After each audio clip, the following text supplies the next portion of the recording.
দীর্ঘ এক মাস ধর্মপ্রাণ মুসলমানরা সিয়াম সাধনার পর আসছে আমাদের খুশির ঈদ। পবিত্র এই ঈদ উপলক্ষে আমি করিমগঞ্জ জেলাবাসী তথা খালিগঞ্জ জেলা পরিষদের অন্তর্গত প্রত্যেক জনগণকে জানাই আন্তরিক তৃতীয় শুভেচ্ছা। এই ঈদ সবার জীবনে নিয়ে আসুক অনাবিল আনন্দ, সুখ, সমৃদ্ধি এবং ভ্রাতৃত্ববোধের কামনা করি সঙ্গে। কারণ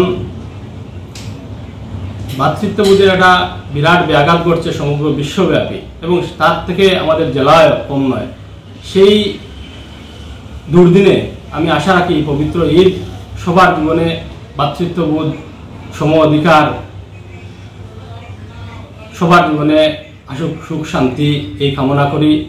এবং পাশাপাশি আমি একটি কথা বলতে চাই যে খালিগঞ্জ জেলা পরিষদ আসনে ভারতীয় জাতীয় কংগ্রেসের মনোনয়ন প্রত্যাশা করেছেন আমার সহধর্মিনী খাদিজা বেগম। উনি যদি মনোনয়ন পান তাহলে খালিগঞ্জের জনগণ, খালিগঞ্জ জেলা পরিষদের প্রত্যেক জনগণকে আমি অনুরোধ করব যে আপনারা ভারতীয় জাতীয় কংগ্রেসের হয়ে সাহায্য সহযোগিতা করার, আগ বাড়ানোর জন্য, সাহায্য সহযোগিতা করার জন্য এবং প্রত্যেকের সার্বিক সহযোগিতার প্রয়োজন রয়েছে।